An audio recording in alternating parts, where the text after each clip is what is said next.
semenjak komitmen itu alhamdulillah menutupi gitu. Walaupun kadang kurang, sehari besok pembagian bisyarah kepada guru, sehari ini masih kurang, tapi besok pagi sudah kakek emosi nih kan. Ini sengaja lagi berdua dulu. Baik, terima kasih. Ini pertama aku kan.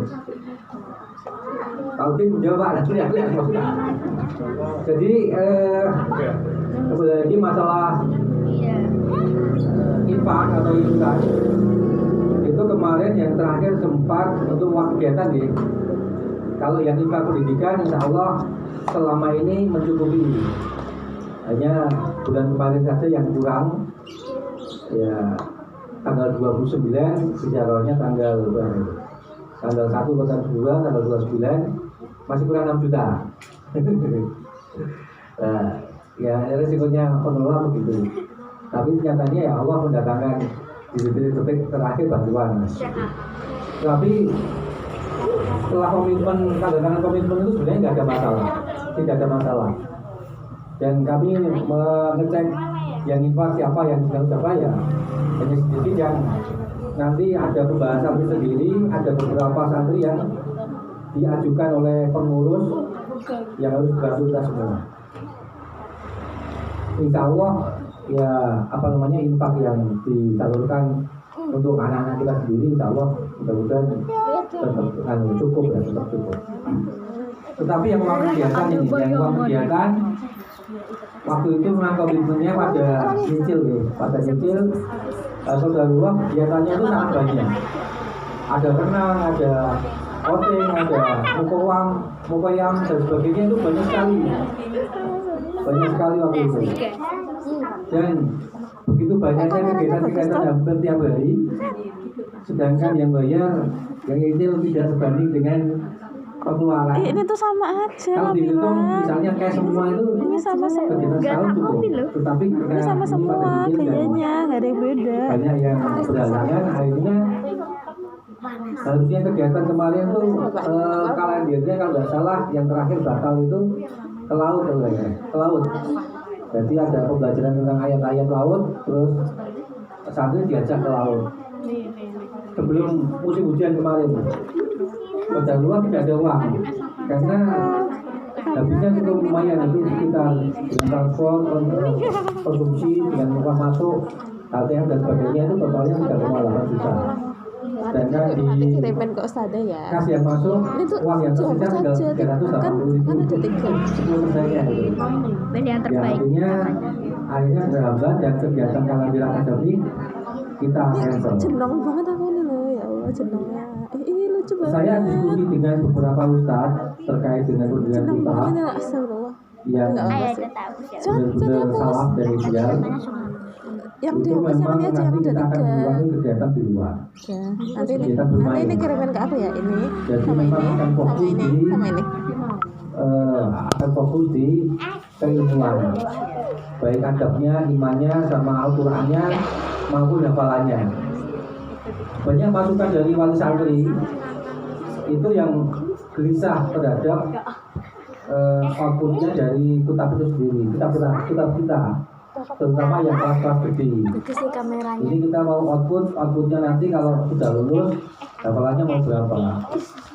Kalau anak saya kok begini-begini saja. Artinya ada beberapa masukan dari wali santri agar hafalan anaknya ditambahi, agar bisa ya harusnya beda dengan sekolah-sekolah SD pada umumnya, harusnya beda. Yang kedua, agar ada simpanan lebih anak itu ketika masuk di pondok pesantren. Dan ini sedang kita rubah kegiatan-kegiatan. Toh nyatanya kalau masalah bermain itu, masalah renang dan sebagainya, ke laut dan sebagainya, itu kan sama orang tua juga bisa. Nyatanya kalau sekolahnya jam 7, istirahatnya jam 10, terus pulang sekolah jam berapa? Jam 12:30. Di antara jam istirahat dan sebelum sekolah maupun setelah sekolah itu anak ini tetap bermain karena memang dunia bermain. Dan orang tua sendiri mungkin ketika anaknya minta ke laut dan sebagainya juga bisa, yang sendiri-sendiri bisa. Artinya memang kita pelajari lagi, buat berulang tentang sistem kutab yang dulu itu memang banyak pembelajaran yang lebih serius lagi. Dan ini insya Allah dalam waktu 1 bulan lagi kita bersama akan belajar secara langsung sistem pendidikan generasi kita yang ada di Palestina. Itu secara sumbernya langsung hadir ke masjid kita. Insya Allah tanggal 10, bukan tanggal 9 ya. Tanggal 10 kita akan ada tamu Ustadz dari Gaza, yaitu Muhammad Hussein. Itu yang 17 tahun hidup di sana dan tahu betul tentang sistem pendidikan seperti apa ketika kita melihat video-video yang ada di perang anak-anak seperti apa, kalimat-kalimatnya seperti apa. Kalau Bapak Ibu mencermati, luar biasa keimanannya, ketenangan mereka. Dan sebenarnya kutab itu begitu, kutab itu mendidik anak-anak agar jiwanya tenang, ketika sholat tenang, ketika menghadapi situasi dan sebagainya tenang, karena imannya kuat. Itu pendidikan dasar, belum nanti lanjutannya. Ini yang memang menjadi kegelisahan kita semua. Jadi lingkungan di luar kita, misalnya pendidikan di luar sana yang memang seabrek dengan ilmu-ilmu yang sebenarnya belum penting, belum perlu mereka ketahui, walaupun di luar nanti tahu sendiri itu hasilnya kita sudah tahu. Ketika anak-anak kecil di pendidikan dasar sering diceritain tentang fiksi, tentang superhero yang celana dalamnya di luar.